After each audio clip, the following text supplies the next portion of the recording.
Welcome back to Classic Firearms. I'm Brandon, and this is the Ruger 1022. It is or may be close to what your grandfather used as a 22 plinker. So without further ado, let's dive into what this 18.5-inch barrel 22 Ruger has in store for us. As mentioned before, it's pretty close but not quite to what your grandfather used. Your grandfather may have used something with a wooden stock. This is a polymer stock on the entire black portion that you see here, from the hand guard all the way back to the stock. And of course, up top you're looking at steel and aluminum parts right for where the scope would mount as well. So with that being said, again, 18.5-inch barrel. That barrel is a 1 in 16 twist for those who are interested in that. And on our way back, you can see we do have our Picatinny rail right up top here.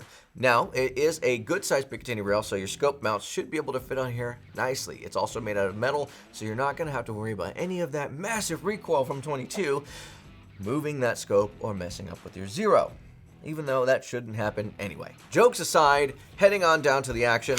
Very simple, exactly what you would expect with any 22 rifle. You also have a 10+1 magazine that does come in the box. Small mag. You can get some aftermarket parts too for this, so extended mags more or less, to where you can get more ammo in a single mag. While we're down here, the front grips right along the side here are fairly aggressive. That do and they do match that back handle grip as well, the hand grip. So when you are putting it up and you're holding on tight, you're not going to lose this thing because of bad grip. The only way you're going to lose it is if, well, it's a 22. You shouldn't lose it at all. So with that being said, we'll move on down to that trigger. Now, every firearm that we do have is unloaded before we ever start any video, but that just goes to prove it right there. That trigger does have a decent trigger guard. It is a little bit on the smaller side, perfect for those who may be learning to shoot for the first time. So let's talk about that trigger. Now, there is just a little bit of wiggle here, as you can see, and then you pull, and a little bit of take up before it does break. That break is very clean, very clear, and then you do have a reset that does have a little bit of movement, but nice and tactile. So especially for what you're getting here, that sub $200 price range, or right around $200, depending on what time of year you're getting it and where it's at, what discount it may be on. And right in front of that trigger is going to be that safety. So flip her up right. You can see that safety is kind of like that lever. It goes on either side of that trigger guard, making it very easy to know if you are on or off safe. Fairly standard there. As we head on back, once more, you can see that we do have that nice grip texturing again that I was mentioning earlier. It really does make it easy to grip this thing. You could one-handed hold it and shoot it very comfortably, knowing it's not going anywhere, even if your hands start to sweat a little bit. So that's how good the grip is. I'm not saying do that, don't do that, but that's how good the grip is. That same texturing does follow us all the way to the buttstock here.